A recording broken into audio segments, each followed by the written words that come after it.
Hello साथियों, मैं देवेंद्र कुमार आपका हमारे यूट्यूब चैनल पर बहुत बहुत स्वागत करता हूं। आज हम आपके लिए लेकर आए हैं भारत की कला और संस्कृति से कुछ चुनिंदा प्रश्न जो हमारे उत्तर प्रदेश के ग्रुप सी, ग्रुप डी और ए परीक्षाओं में लगातार आते रहे हैं। इन प्रश्नों को हम आज हल करेंगे और इनके द्वारा हम आने वाली परीक्षा में पैट परीक्षा में जो एक दो क्वेश्चन हमारे आने वाले हैं, संभावित प्रश्न होंगे, वो संभवतः आपको यहीं से मिल जाएंगे। आज की वीडियो रहेगी प्रश्नोत्तरी पर रहेगी और आज हम कला और संस्कृति के संबंध में आने वाले विगत प्रश्नों को सॉल्व करेंगे। तो चलिए स्टार्ट करते हैं। इससे पहले मैं आपको बता दूं, ऐसे क्लासेस पर अब आपको लगातार वीडियो मिल रही हैं और ये आगे भी मिलती रहेंगी कंटिन्यूस, और भी विभिन्न सब्जेक्ट्स पर आपको विषय पर हमारी वीडियो मिलती रहेंगी। हमारे वीडियो को अगर अभी तक आपने सब्सक्राइब नहीं किया है तो इसे सब्सक्राइब करें और दूसरों से करवाएं, शेयर करें, लाइक करें, अपने कमेंट्स के द्वारा अपने प्रेम को हम तक पहुंचाएं। चलिए स्टार्ट करते हैं। तो देखिए, ये जो प्रश्न आज के हैं वो सभी के सभी यूपी के विभिन्न परीक्षाओं में अभी तक आए हुए प्रश्न हैं। और देखिए, कई बार रिपीट होने वाले क्वेश्चंस भी हमने इसमें रखे हुए हैं ताकि आपको लगे कि क्वेश्चन रिपीट भी होते हैं। तो इसे हम तैयार करें और अगले परीक्षा के लिए तैयारी को अपनी मजबूत करें। देखिए, भारत की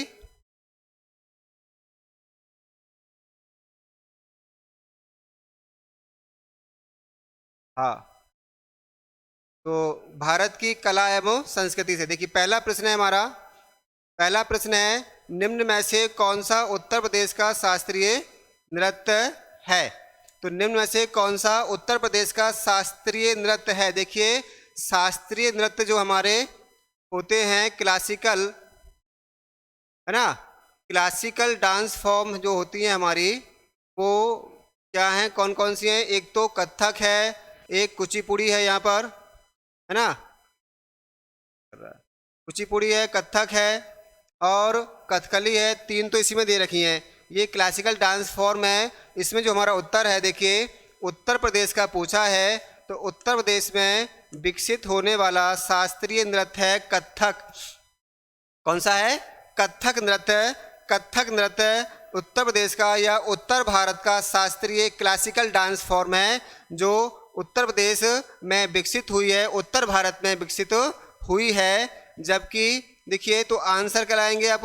आंसर लगाएंगे कथक। कथक, कथक लिख दिया यहाँ पर, कथक है ये। तो कथक जो है उत्तर प्रदेश का, उत्तर भारत का शास्त्रीय नृत्य है, क्लासिकल डांस फॉर्म है। ठीक है। अब देखिए, यहाँ दिया है कुचिपुड़ी। कुचिपुड़ी जो नृत्य है हमारा, वो केरल का डांस फॉर्म है। किसकी है? केरल की। नहीं, कुचिपुड़ी नहीं, ये, अच्छा एक मिनट रुकिए, ये वाला काम करेगा यहाँ। तो देखिए, कुचिपुड़ी जो डांस फॉर्म है हमारी, वो आंध्र प्रदेश की है। किसकी है? आंध्र प्रदेश। आंध्र प्रदेश, आंध्र प्रदेश की डांस फॉर्म है कुचिपुड़ी। और केरल की जो डांस फॉर्म है वो है कथकली। ये केरल की डांस फॉर्म है। और आप जानते हैं भांगड़ा, बिना भांगड़े के हमारे उत्तर प्रदेश हो चाहे आपका उत्तर भारत हो, कहीं भी छोटी सी पार्टी भी बिना भांगड़े के पूरी नहीं होती है। तो आपको आंसर भांगड़े का मिल ही गया होगा। क्या है? पंजाब। तो 5 नदियों से का जो क्षेत्र है पंजाब, वो जो है हमारा क्या है? भांगड़े की फॉर्म है। ठीक है। तो आंसर यहाँ लगाएंगे, उत्तर प्रदेश का शास्त्रीय नृत्य कथक है। ठीक है। अगला देखिए, क्वेश्चन यह है अगला, बिरजू महाराज। बिरजू महाराज का संबंध किस शास्त्रीय नृत्य से है? तो देखिए, बिरजू महाराज जो है हमारे, वो कथक नृत्य शैली के प्रसिद्ध नर्तक रहे हैं। बिरजू महाराज, बिरजू महाराज जो हैं कथक नृत्य शैली के प्रसिद्ध रहे हैं। बिंदा दीन, तो यहाँ पर देखिए, इसमें बिंदा दीन,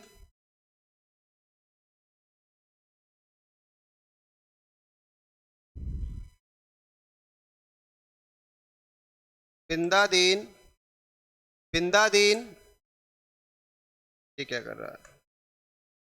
बिंदा दीन,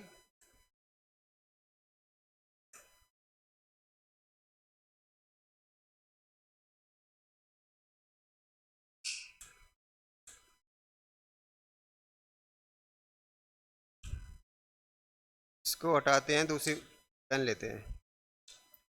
देखिए बिंदा दीन, तो यहाँ बिंदा दीन हमारे प्रसिद्ध कथक नर्तक रहे हैं। और हम देख रहे हैं कौन है, बिरजू महाराज हमारे प्रसिद्ध कथक नर्तक रहे हैं।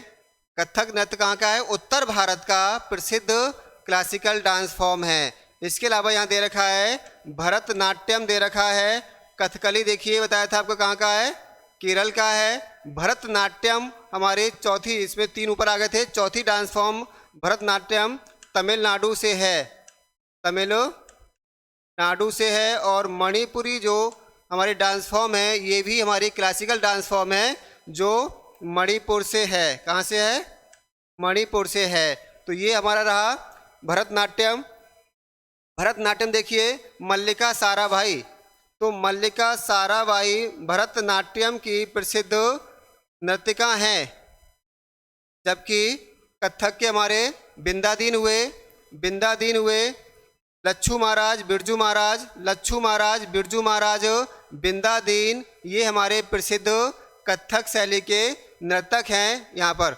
अच्छा अगला क्वेश्चन देखिए, तो इसका आंसर जो लगाएंगे हम सेकंड का वो है कथक लगाएंगे, ठीक है, कथक रहेगा। कथक जो है हमारा इसमें आंसर है।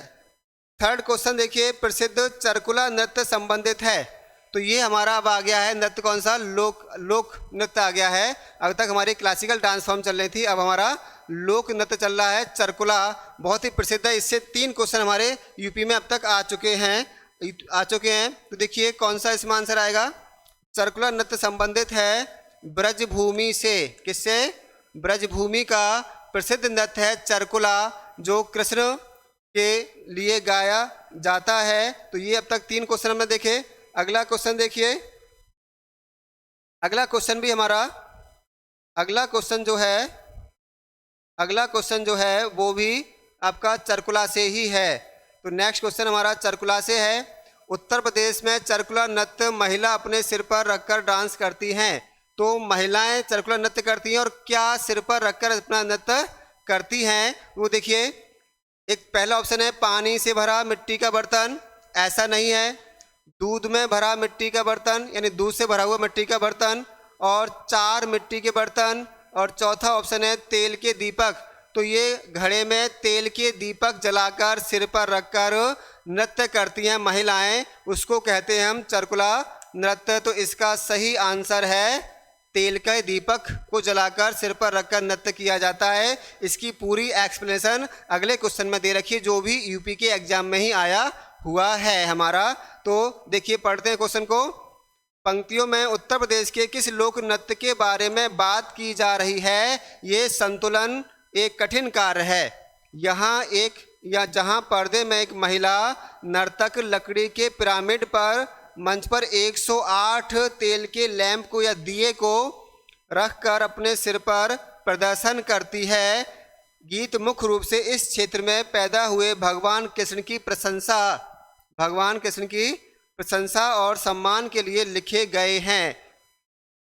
तो ये एक्सप्लेनेशन जो की गई है इस क्वेश्चन में, वो भी हमारे चरकुला नृत्य की है। किसकी है, चरकुला नृत्य की। ऊपर देखिए तेल के दिए, तो यहाँ आंसर इसका आएगा हमारा चरकुला नृत्य। तो चरकुला नृत्य के बारे में 3 क्वेश्चन हमारे यूपी के एग्जाम में अब तक आए हुए हैं। देखिए अगले जो सी और डी ऑप्शन है हमारे, बड़ा प्रसिद्ध ऑप्शन है रासलीला और रामलीला। आप जानते हैं अभी हमारा रामलीला का सीजन शुरू होने वाला है और गांव-गांव में, क्षेत्र में रामलीला के मंच सज जाएंगे। शाम को प्रतिदिन मनोरंजन के साथ साथ भगवान की आरती के साथ साथ आपका धर्म लाभ भी लोग कमाएंगे। तो रामलीला देखेंगे आप, पूरे यूपी में होता है। बेसिकली ये अवध के क्षेत्र से है, क्योंकि भगवान राम कहाँ थे, अवध में पैदा हुए और वहीं पर वो उन्होंने राज किया। तो अवध क्षेत्र का है। जबकि रासलीला का संबंध भगवान कृष्ण से है, भगवान कृष्ण से रासलीला का संबंध है। और ब्रज क्षेत्र में रासलीला का मंचन किया जाता है। हमारे इस पूरे मुरादाबाद क्षेत्र में भी कई जगह हम देखते हैं रासलीला का मंचन किया जाता है। तो ये क्वेश्चन हमारे हैं, ठीक है, आप आंसर देख लिए होंगे। अगला क्वेश्चन, नेक्स्ट क्वेश्चन देखिए, पढ़ें। उत्तर प्रदेश राज्य की पारंपरिक पारंपरिक अर्ध ऐतिहासिक कहानियाँ एवं गाथा गीत नृत्य नाटक है। तो ये एक ऐसी शैली है जिसमें गाया भी जा रहा है और डांसर डांस भी कर रहे हैं। तो नृत्य के द्वारा, गायन के द्वारा पूरी कहानी बताई जाती है जो अर्ध ऐतिहासिक है। उसको क्या बोलते हैं? तो देखिए, घूमर है, कालबेलिया, दोनों ही हमारे घूमर और कालबेलिया डांस फॉर्म है, लेकिन ये दोनों एक साथ नहीं होते। मंचन, नाटक पंचन नहीं है ये। घूमर और ये दोनों जो हमारे हैं ये राजस्थान के डांस हैं। कालबेलिया और घूमर दोनों ही कहाँ के हैं? राजस्थान के हैं। यूपी का कौन सा है? तो देखिए, यूपी का है इसमें स्वांग। यूपी का कौन सा है? स्वांग। टेक लग कर लें, इसे देख लें। स्वांग जो है हमारा यूपी का डांस फॉर्म है, जिसमें नाटक के मंचन के द्वारा, गायन शैली के द्वारा भी इसको दर्शाया जाता है। पहले गांव-गांव में खूब सारे स्वांग वाले आते थे। आजकल तो सब कुछ मोबाइल से और टीवी और ओटीटी पर आ गया है, लेकिन ये हमारी लंबी प्राचीन परंपरा रही है शाम के मनोरंजन की, जिसमें एक पूरी कंपनी के लोग आते थे और वो मंचन करते थे नाटक का स्वांग। अच्छा देखिए, पुलिकली नाम से मालूम पड़ रहा होगा आपको, ये कहाँ का होगा? केरल की डांस फॉर्म है। पुलिकली केरल का है, ठीक है। तो ये क्वेश्चन देखिए, छठा हो गया हमारा। सातवां क्वेश्चन देखिए, भूटिया जनजाति जो अपनी पारंपरिक भव्यता, कला और पाक शैली, जानते हैं आपका पाक शैली, पकाने कला, खाना बनाने कला, पाक शैली के लिए व्यापक रूप से जानी जाती है, किस राज्य में पाई जाती है? तो भूटिया जनजाति किस राज्य में पाई जाती है? देखिए, इसका सीधा सीधा आंसर है सिक्किम में। कहाँ पर है? सिक्किम में है। तो सिक्किम में भूटिया जनजाति पाई जाती है। एक और जनजाति है भोटिया। तो देखिए, भूटिया और भोटिया दोनों में अंतर है, अभी बताएंगे इसके बारे में। अगला देखिए, नागालैंड में नगा मिलती है। नागालैंड में नगा जनजाति है। और त्रिपुरा में चकमा, त्रिपुरा में चकमा जनजाति है। एक त्रिपुरी जनजाति भी है जिसके नाम पर राज्य का नाम पड़ा है त्रिपुरा। तो त्रिपुरा, त्रिपुरी नाम से भी जनजातियाँ यहाँ पर हैं। अरुणाचल प्रदेश में जनजाति है मिसमी। तो अरुणाचल प्रदेश की जनजाति है मिसमी। तो ये देखिए, अब आंसर हमारा क्या है क्वेश्चन के अनुसार? सिक्किम है, ठीक है। एक जनजाति आगे हम बात कर रहे थे, आपको बता रहे थे भोटिया। तो देखिए, ये भूटिया है, एक है भोटिया। इसका एक अगला क्वेश्चन है हमारे पास। ये जनजाति हिमालयी मूल की जनजाति है। तो हिमालय क्षेत्र में हिमाचल प्रदेश से लेकर उत्तराखंड, इन क्षेत्रों में पाई जाने वाली एक बहुत ही प्रसिद्ध जनजाति है, घुमंतु जनजाति है, आपके क्षत्रिय कुल की जनजाति है भोटिया। तो भोटिया और भूटिया में डिफरेंस है। भूटिया सिक्किम उसके आसपास के क्षेत्रों में मिलेगी, नॉर्थ ईस्ट के, जबकि जो आपका भोटिया है ये हमारे उत्तर भारत के हिमालयी क्षेत्रों में पाई जाती है। अगला क्वेश्चन देखते हैं, क्वेश्चन नंबर 8 देखिए, उत्तर प्रदेश में कौन सी जनजाति दीपावली को आने वाली है? तो दीपावली हमारी अक्टूबर में आने वाली है। और एक जनजाति है भारत में, कुछ लोग ऐसे हैं भारत में जो इस त्यौहार को सैडनेस, शोक या दुख के त्यौहार के रूप में मनाते हैं, शोक के त्यौहार के रूप में मनाते हैं। वो कौन है? तो देखिए, वो लोग हैं यहाँ पर हमारे थारू जनजाति के लोग दीपावली को शोक के त्यौहार के रूप में मनाते हैं, ठीक है। थारू के दो अर्थ निकलते हैं। देखिए, एक तो थारू आता है थार से, तो थार से जो लोग यहाँ झारखंड और आपके हमारे जो पश्चिमी यूपी, पूर्वी यूपी है, इस एरिया में जाके बस गए, उन लोगों को थारू कहा गया। और एक वर्ड यह है कि ये दारू बहुत पीते हैं, तो यहाँ से वर्ड निकला है थारू, है ना। जम के जो है दारू पीते हैं पुरुष, तो ये थारू है। अच्छा देखिए, वर्ड आया यहाँ पर भोटिया। तो मैंने बताया भोटिया कहाँ का है? हिमालयी मूल के हैं ये लोग। हिमाचल प्रदेश और हमारे उत्तराखंड के सीमांत क्षेत्रों में अधिक मात्रा में पाए जाते हैं। तो ये देखिए, छठे क्वेश्चन का जो आंसर रहा वो रहा स्वांग। सातवें क्वेश्चन का आंसर क्या है? सिक्किम में भूटिया मिलती है। और उत्तर प्रदेश में दिवाली को शोक के रूप में मनाती है थारू जनजाति। इसे आप तैयार कर लें। अगला क्वेश्चन देखिए, जनजातियां पश्चिम बंगाल की। क्वेश्चन कहता है, जनजातियां पश्चिम बंगाल की प्रमुख जनजातियां हैं और बाकुंडा और पुरुलिया जिलों में पाई जाती है। तो देखिए बात यह है, पश्चिम बंगाल की वो जनजातियां पूछी हैं जो बाकुंडा और पुरुलिया जिलों में पाई जाती हैं। ये जनजातियां कौन सी है? तो देखिए जनजाति हमारी संथाल है। आंसर इसमें आपने सुना होगा संथाल परगना, जो पश्चिम बंगाल में है। संथाल परगना पश्चिम बंगाल में है। ये हमारा आंसर आएगा संथाल। लेकिन इसके साथ साथ देखिए दो और बड़ी प्रसिद्ध जनजातियां हमारी साथ में दी हुई हैं, साथ साथ इसका भी हम स्टैटिक जीके देख लेते हैं। वो क्या है? मुंडा। देखिए मुंडा जनजाति बड़ा प्रसिद्ध जनजाति है, जो मुख्यतः हमारे झारखंड में, किसमें? झारखंड छोटा नागपुर क्षेत्र में पाई जाती है। झारखंड के आसपास की जो स्टेट है हमारे, उड़ीसा हुआ, छत्तीसगढ़ हुआ, है ना, उड़ीसा, छत्तीसगढ़ और पश्चिम बंगाल क्षेत्र तक ये हमारी मुंडा जनजाति पाई जाती है। क्लियर है? चेंचू, देखिए नाम से ही आपको थोड़ा लग रहा है एक अलग सी जनजाति है चेंचू, है ना। अगर हमारे से बोला जाए तो लोग समझेंगे क्या चढ़ा रहा है किसी को, चेंचू है ना, चोंचू चेंचू। तो ये जो चेंचू जनजाति है वो हमारी दक्षिण भारत की जनजाति है। किधर है? दक्षिण भारत में। देखिए आंध्र प्रदेश, कहाँ पर? आंध्र प्रदेश, तेलंगाना। तो आंध्र प्रदेश और तेलंगाना, उड़ीसा क्षेत्र की जनजाति है चेंचू जनजाति। तो ये हमारा क्वेश्चन नंबर 9 पश्चिम बंगाल की जनजाति पूछी गई यूपी के एग्जाम में, और वो है संथाल। क्लियर है? अगला देखिए क्वेश्चन नंबर 10। क्वेश्चन नंबर 10 कहता है चलाइनकन, कुरुम्बा, कुट्टन या नाइकन, कादर और कोरगा ये जनजातियां भारत के किस क्षेत्र में पाई जाती हैं? किस क्षेत्र में पाई जाती हैं? किस क्षेत्र में पाई जाती हैं?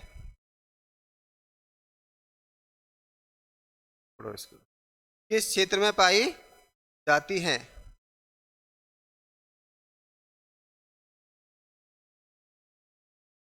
किस क्षेत्र में पाई जाती है?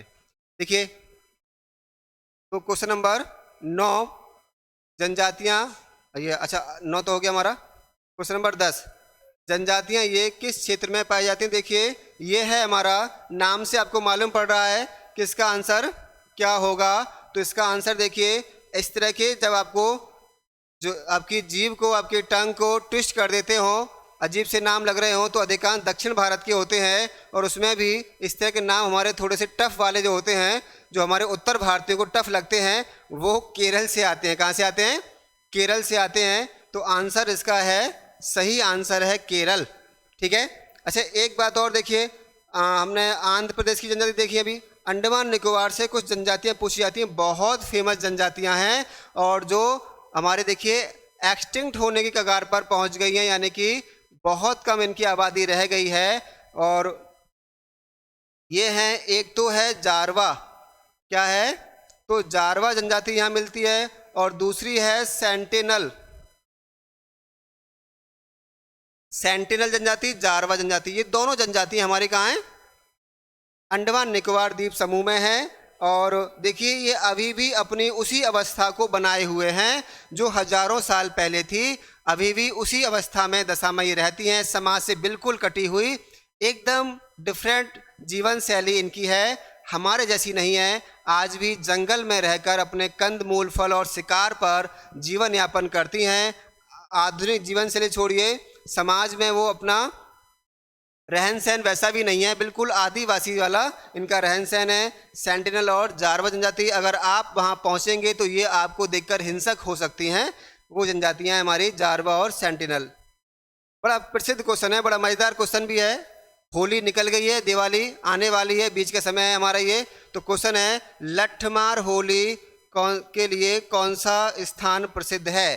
तो देखिए हम तो यहाँ होली खेलते हैं रंगों से ना, गुलाल से, इस तरह से, लेकिन एक स्थान ऐसा है हमारे यूपी में जहाँ लठ मार होली होती है। महिलाएं घेरा बनाकर खड़ी हो जाती हैं, लठ लेकर एक कुंड बना लिया जाता है जिसमें रंग भर दिया जाता है, और पुरुषों को चुनौती दी जाती है कि आपको हिम्मत हो तो रंग भर के ऊपर डाल के दिखाओ। उस अवस्था में जान जोखिम लेकर पुरुष जाते हैं, सिर पर अपना ढाल लेकर और कुटते हुए रंग भरने के लिए वहाँ पहुँचते हैं, है ना। इस कुटाई में कई बार असली रंग निकल जाता है जो सिर से बहता है और वो फिर जाके अस्पताल में जाके ठीक होता है। तो ये व्यवस्था भी है। ये होली कहाँ है, देखिए ये बरसाना में है। ये होली कहाँ होती है, तो हमारे किशोरी जी के, तो जो किशोरी जी राधे राधे है ना, उनके जो है गांव में क्षेत्र में जो होली होती है बरसाना, मथुरा से लोग, आपके वृंदावन से लोग होलियारे, किसे बोलते हैं, होलियारे जाते हैं और वहाँ जाके होली खेलते हैं। यहाँ पर एक प्रसिद्ध लोकगीत भी है हमारा जो गाया जाता है समय, रसिया, है ना। आपने सुना होगा, आज ब्रज में होली मोरे रसिया। तो इस तरह से ये हमारा प्रसिद्ध क्षेत्र है, ब्रज क्षेत्र है। भाषा बड़ा सुंदर है, बड़ा अच्छा साहित्य हमारे ब्रज भाषा में लिखा गया है। चलिए आइए साथ में देखिए कुछ वर्ड आपके हैं। ये चारों ही जो हैं बड़ा प्रसिद्ध स्थल हैं, भगवान कृष्ण और किशोरी जी से संबंधित हैं। जैसे गोवर्धन है, तो गोवर्धन को कृष्ण जी ने अपनी उंगली पर उठा के आपके सभी अपने पूर्ववासियों की जान माल की रक्षा की थी। गोवर्धन परिक्रमा होती है, गोवर्धन परिक्रमा होती है। वृंदावन में एक क्वेश्चन आया था हमारा वृंदावन से, पिछले एक एग्जाम में वो पूछा गया था, यूपी के एग्जाम में आया था कि बांके बिहारी मंदिर, बांके बिहारी मंदिर किस स्थान पर है, तो वृंदावन में हमारे बांके बिहारी मंदिर है ना। अब आंसर क्या था हमारा इसका, लट्ठमार होली का आंसर क्या है, बरसाना है। ठीक है, समझ में आ गया होगा। इसका आंसर हमारा जो था वो था संथाल। ठीक है ना, मैंने मिटा दिया था वो। अगले क्वेश्चन की ओर चलते हैं। अगला हमारा 12वां क्वेश्चन देखिए, 12वां क्वेश्चन है। 12वां प्रश्न कहता है, निम्नलिखित में से किस अवसर पर सोहर गीत गायन का, लोकगीत का गायन किया जाता है। सोहर गीत देखिए, ध्यान रखें, बड़ ध्यान रखें, सोहर गीत पूछा गया है। और ऑप्शन है बच्चे के जन्म पर, बच्चे जन्म होता है, फिर नामकरण होता है, मुंडन होने के बाद, मुंडन होने के बहुत दिनों बाद विवाह हो जाता है, फिर वो अपने बच्चों को मुंडन कराता है ना। तो ये क्रम है हमारे जीवन का। अब देखिए आगे आंसर क्या है इस क्वेश्चन का, तो आंसर है बच्चों के जन्म पर। आंसर लिख लें, बच्चों के जन्म पर सोहर गीत गाए जाते हैं। बहुत ही प्यारे गीत रचे गए हैं। भगवान राम और भगवान कृष्ण के जन्म के संबंध में बहुत सारे गीत हैं, महिलाएं गाती हैं, है ना। आप तुम लोग तो कभी कभी सुनते होगे, तो घर में कोई बच्चा जन्म ले तो कभी सुनना, अगर उसमें भगवान राम और कृष्ण के नाम से आपके बच्चे भतीजे का कुछ गुणगान किया जा रहा है, तो कौन सा गीत होगा, सोहर गीत होगा। अगला क्वेश्चन देखिए, उत्तर प्रदेश किस कढ़ाई शैली के लिए प्रसिद्ध है। कढ़ाई शैली का तात्पर्य देखिए यह है कि कपड़ों पर हाथों से कुछ चित्रकारी की जाती है, उसे हम कढ़ाई शैली कहते हैं। आंसर देखिए इसका है, उत्तर प्रदेश में जो हमारी कढ़ाई शैली है, इन चारों में से एक ऑप्शन बहुत प्रसिद्ध है और सीधा दिखाई दे रहा है, वो है चिकनकारी। तो देखिए लखनऊ का ये प्रसिद्ध हमारी कढ़ाई शैली है। लखनऊ में चिकनकारी के कड़े हुए कुर्ते मिलते हैं, कभी जाओ तो वहाँ से कुर्ते लेकर आओ, बड़ा अच्छे चिकनकारी कुर्ते मिलते हैं। एक डायलॉग था हमारे अन्नू कपूर का जॉली एलएलबी में कि लखनऊ है दोस्त, यहाँ चिकन खाते भी हैं और चिकन पहनते भी हैं। ठीक है ना, तो चिकन खाया जाता है और चिकन पहना भी जाता है, मतलब चिकन की कढ़ाई करे हुए कुर्ते पहने भी जाते हैं। तो आंसर लगाएंगे चिकनकारी। अगला क्वेश्चन देखिए, भारत के पिकासो के तौर पर किसे जाना जाता है। वर्ड आया है पिकासो। हुज पिकासो, पिकासो कौन है, तो पिकासो एक हैं चित्रकार, पिकासो हैं एक चित्रकार हैं। तो देखिए चित्रकार हैं, कहाँ के हैं, ये बंदा है स्पेन का, बड़ा ही प्रसिद्ध चित्रकार है स्पेन का। अपनी कलाकारी से उन्होंने बहुत अच्छे अच्छे चित्र बनाए हैं। सामान्य जीवन को, दुख के जीवन को उन्होंने इसमें उकेरा है। भारत के पिकासो कौन कहलाते हैं, जो सामान्य से हमारे जीवन पर चित्र बनाते हैं। नाम देखिए, एक ही व्यक्ति के नाम हैं, बस बिगड़े हुए हैं नाम। तो इसमें सही स्पेलिंग वाला नाम हमारा कौन सा है, वो है ए, मकबूल फ़िदा हुसैन। तो देखिए मकबूल फ़िदा हुसैन भारत के बड़े प्रसिद्ध चित्रकार रहे हैं जब ये जीवित थे, और मृत्यु कुछ दिन बाद तक बहुत सारे क्वेश्चन इनके से हमारे एग्जाम में आते रहे हैं।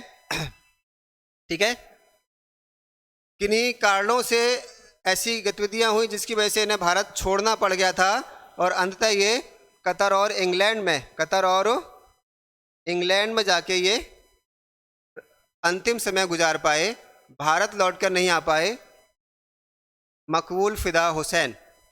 बड़ा महंगी चित्रकारियाँ इनकी हमें देखने को मिलती हैं। अच्छा, अगला क्वेश्चन देखिए। आगरा घराने के उस्ताद बिलायत हुसैन खान ने उपनाम से कई रागों की बंदिशें मतलब रचनाएं की। तो ये देखिए, एक तो ये सितार वादक थे, क्या थे? एक तो ये सितार वादक हैं, सितार जानते हैं, सितार वादक हैं। और वही सितार जिसका आविष्कार अमीर खुसरो ने किया था, है ना। तो अमीर खुसरो द्वारा तैयार किए गए सितार यंत्र को ये बजाते थे।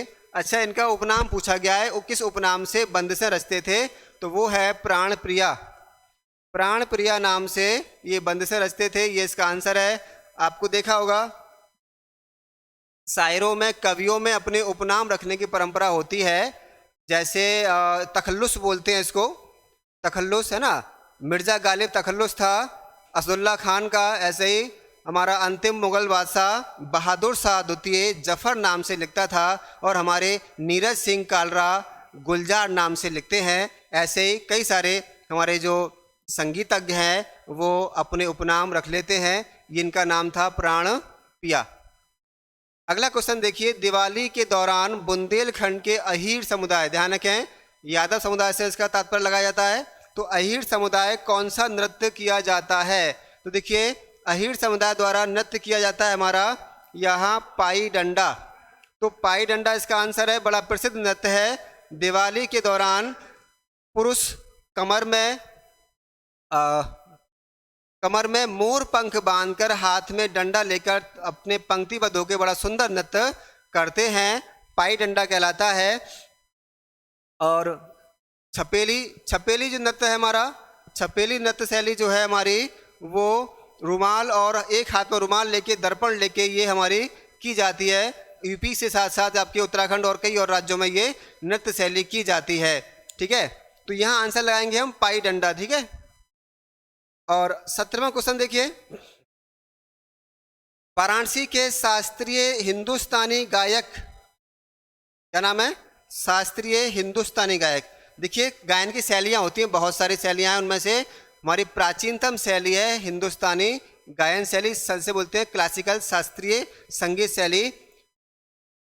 जिन्हें प्रसिद्ध सारंग कहते हैं, सारंगी वादक क्या कहलाएंगे? तो सारंगी वादक सियाजी मिश्र ने गोद ले लिया था।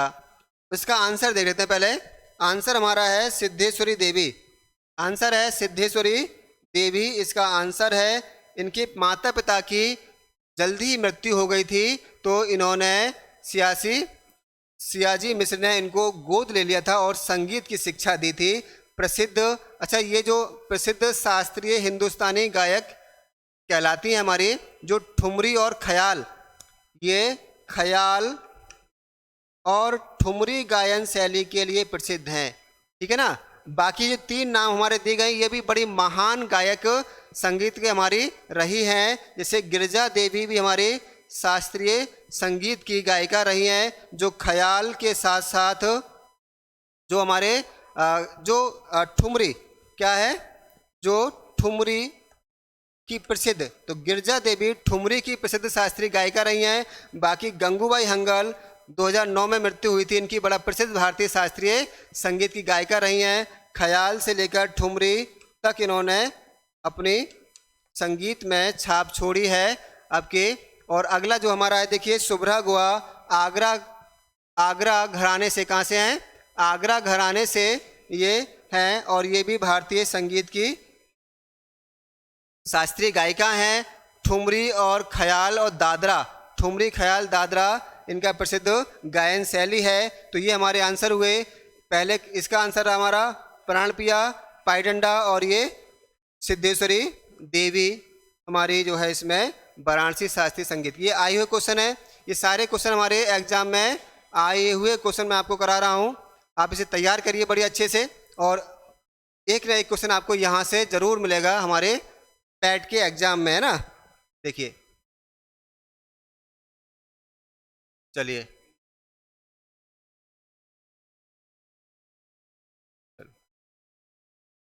ललित कला। अगला क्वेश्चन है ललित कला अकादमी, ललित कला अकादमी उत्तर प्रदेश कलाकारों को छात्रवृत्तियों से पुरस्कृत करता है। ठीक है, इनमें से कौन सा विषय क्षेत्र नहीं है जिसमें छात्रवृत्तियों को दिया जाता है? तो कौन सा क्षेत्र नहीं पूछा है। क्वेश्चन को हमें पूरा पढ़ना होता है, कई बार हम क्वेश्चन पूरा नहीं पढ़ते और नहीं छूट जाता है, तो फिर क्या होता है, क्वेश्चन का अर्थ दूसरा हो जाता है और फिर हमारा आंसर भी दूसरा हो जाता है और रिजल्ट का आना भी दूसरा हो जाता है। तो ध्यान रखना है।